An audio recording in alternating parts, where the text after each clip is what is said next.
Darkin, siap nih alat-alate. Mak meeting karo para presiden.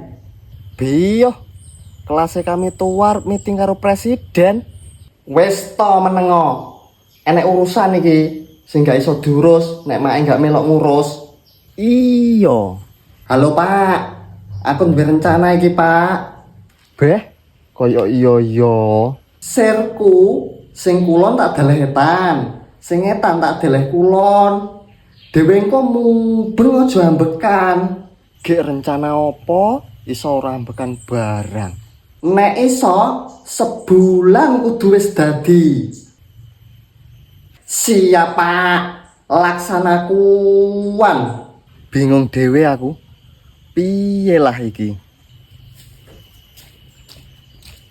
Ken, di HP bos kecil. Bos besar arep enek perlu. Arepnya apa, Mak? Wes to menengo. Sesuk alat berat swidak kon rene kabeh. Arep mbangun apa? Rencanaku dalan ngarep karo dalan mburi sing bosok kae arep tak keduk. Kok lancang to, Mak? Lah halah. Dhewe engko akses dalane penak. Iki jane program apa to? Iya programku. Nek wis tak keduk, transportasine genti perahu. Edian.